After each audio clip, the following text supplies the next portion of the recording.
بسم اللہ الرحمن الرحیم۔ آج کا جو ٹاپک ہے وہ ہے خدا کا خوف کیا ہے۔ خوف خدا کس کو کہتے ہیں؟ خوف خدا کے متعلق جو اسلام میں، ہمارے دین میں، مذہب میں نبی اکرم صلی اللہ علیہ وسلم نے، اللہ تعالیٰ نے مسلمانوں کے لیے قرآن پاک کے اندر، کیونکہ ہماری مسلمانوں کے لیے سب سے اچھی بہترین کتاب پوری دنیا کے اندر جو انسان کو برائی سے بچا کر جنت کے راستے پہ چلانے والی، وہ ہدایت کے راستے پر چلانے والی ایک ہی کتاب ہے، وہ ہے قرآن مجید پاک۔ اس میں اللہ تعالیٰ فرماتے ہیں، اے ایمان والو، اللہ سے ڈرو اور نیک لوگوں کے ساتھ ہو جاؤ۔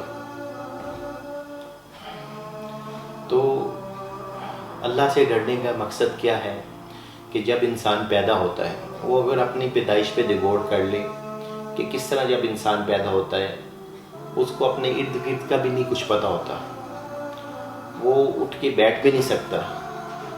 جب بچہ چھوٹا ہوتا ہے، 1 ماہ کا، 2 ماہ کا، 1 دن کا، پہلے دن سے شروع کریں اگر تو کتنے ماہ لگ جاتے ہیں کہ بچہ بھی بیٹھ بھی نہیں سکتا۔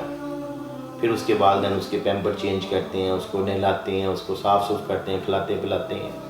پھر ایک وقت گزرتا ہے، 6 ماہ، 8 ماہ، 10 ماہ، پھر بیٹھنا، کرولنگ کرنا شروع ہو جاتا ہے۔ تو اس کو تو کسی کا نہیں پتہ، اس کے والدین اسے بتاتے ہیں، اللہ کو، ابو کو، ماما کو، پاپا کو۔ تو اس طرح کی چیزیں ان کو ورڈز سکھاتے ہیں۔ بچہ آہستہ آہستہ آہستہ بڑا ہوتا ہے، 10 سال پہ پہنچتا ہے۔ والدین پھر اسے بتاتے ہیں کہ جو ان سے آپ نماز پڑھو، یہ کسی ایسی غلط کام نہ کرو، اس چیز کو ہاتھ نہ لگاؤ، یہ ان لوگوں کے ساتھ نہ بیٹھو، ادھر نہ جاؤ، ادھر نہ ہو۔ وہ بچے کو سکھاتے کہ جب وہ بچہ بڑا ہو جاتا ہے تو پھر اس کو چھوڑ دیا، پھر اس کی تربیت کا جو سارا سسٹم ہے وہ ختم ہو جاتا ہے۔ لیکن مسلمان کے لیے آخری دم تک، جب وہ تک زندہ ہے، دنیا میں ہے، اس وقت تربیت کا عمل چلتا رہتا ہے۔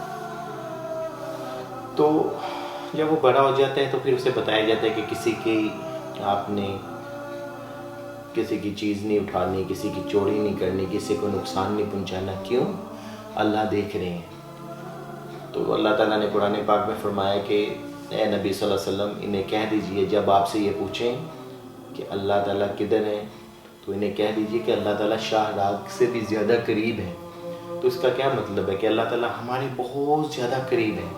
وہ ہماری تمام ایکٹیویٹیز کو دیکھ رہے ہیں، ہماری تمام حرکتوں کو، جب رات کو ہم سوتے ہیں، پھر صبح جب اٹھتے ہیں، صبح اٹھنے سے لے کے رات سونے تک ساری ہماری ایکٹیویٹیز جو ہم کرتے ہیں، کسی چیز کو پکڑے، ہاتھ لگایا ہے، کہاں پہ گئے ہیں، کیا ذکر کی ہے، نماز پڑھی ہے، اپنے کام کیے ہیں، اچھے برا عمل کی ہے، سب اللہ تعالیٰ کو پتہ ہے۔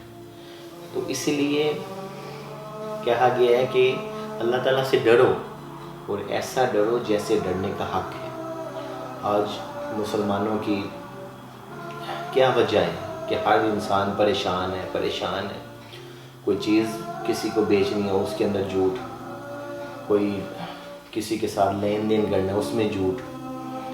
تو کامیاب کون ہے؟ جو جھوٹ نہیں بولتے، جو اللہ سے ڈرتے ہیں، جھوٹ نہیں بولتے، ان کے لیے اس دنیا کے اندر بھی کامیابی ہے اور آخرت میں بھی ہے۔ بے شک اللہ تعالیٰ ہمیں جھوٹ بولنے والے، گناہ کرنے والوں سے اللہ تعالیٰ ہماری حفاظت فرمائے۔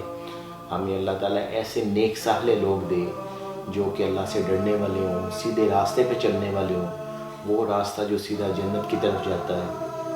اللہ تعالیٰ ہمیں، ہمارے اہل و عیال، ہمارے بچوں کو، بیگم کو، تمام رشتہ داروں کو اللہ تعالیٰ برے کاموں سے، برائی سے، غلط چیزوں سے بچائے اور اللہ تعالیٰ سے صحیح معنوں میں ڈرنے والا بنائے۔